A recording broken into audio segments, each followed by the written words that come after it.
Anchor Priyanka Deshpande அவர்களுக்கு மிகப்பெரிய fan பேஸே இருக்குது. எல்லாருக்குமே தெரிஞ்ச ஒரு விஷயம் தான். சமீபத்தில் இன்டர்வியூவில் நிறைய விஷயங்கள் வந்து அவங்க வந்து பகிர்ந்துக்கிட்டாங்க.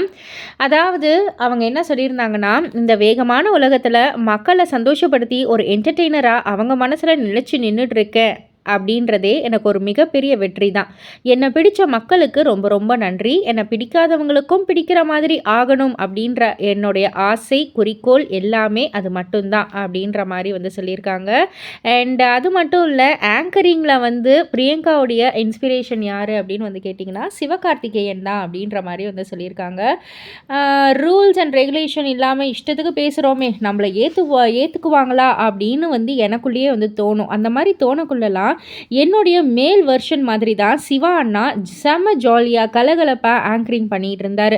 நமக்கு பிடிச்ச மாதிரி நமக்கு வர மாதிரி கேஷுவலாக ஆங்கரிங் பண்ணினா மக்கள் ஏற்றுக்குவாங்க அப்படின்ற நம்பிக்கையே அவரை பார்த்து தான் எனக்கு வந்துச்சு அப்படின்ற மாதிரி வந்து சொல்லியிருக்காங்க.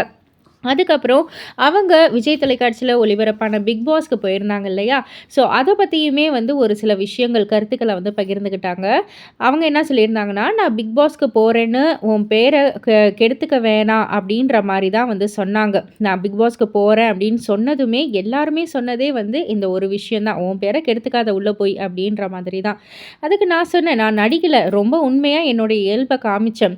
பிரியங்கா ஜாலியாக பேசுவா, சிரிப்பான்னு பார்த்து பழகிட்டாங்க. திடீர்னு நான் கோவப்படுறத, பிக் பாஸ் வீட்டுக்குள்ளே நான் கோவப்படுறத மக்களால் ஏற்றுக்க முடியல. இதுவும் என் மீது அவர்கள் வச்சிருக்கிற ஒரு அன்பும் எதிர்பார்ப்பும் தான். அதே மாதிரி குக் வித் கோமாளி நிகழ்ச்சிக்கும் அவ்வளோ உழைப்பை நான் வந்து போட்டேன். அதனால் நான் வெற்றியும் பெற்றேன் அப்படின்ற மாதிரி சொல்லி அவங்களுடைய மேரேஜ் லைஃப்பை பற்றியும் வந்து அவங்க சொல்லியிருக்காங்க. அதாவது திருமணத்தப்போ சில யூடியூப்களில் வந்து பிரியங்கா கணவர் சாதாரண ஆள் கிடையாது, தீவு வாங்கி கொடுத்துருக்காரு, 200 கோடி ரூபாய் சொத்து இருக்குது, அரசியல் குடும்பம், அப்படி இப்படின்னு பிளா பிளா பிளான்னு வீடியோ போட்டிருந்தாங்க. அதெல்லாம் எதுவுமே உண்மை கிடையாது. என்னுடைய கணவர் வசி இலங்கை தமிழர், அவர் குடும்பத்தினர் லண்டனில் வசிக்கிறாங்க, அங்கே ஒரு நிறுவனத்தில் பணிபுரிகிறாரு, அவ்வளவுதான். ஆனால் பணத்துக்காக தான் நான் கல்யாணம் பண்ணியிருக்கேன்னு நிறைய நியூஸ் வந்து பரப்பிட்டாங்க. நான் இத்தனை வருஷமாக உழைச்சிருக்கேன், என்கிட்ட பணம் இருக்காதா என்ன அப்படின்ற ஒரு கேள்வியையும் கேட்டிருக்காங்க. இதெல்லாம் பற்றி நீங்கள் என்ன நினைக்கிறீங்க? உங்களுடைய கருத்து என்ன அப்படின்றத கீழே உள்ள கமெண்ட் பாக்ஸில் குறிப்பிட்டு சொல்லுங்கள். மறக்காமல் ஆன்டி பிகிலி சேனலை சப்ஸ்கிரைப் பண்ணி பக்கத்தில் உள்ள பெல் ஐகானை கிளிக் பண்ணிவிடுங்க.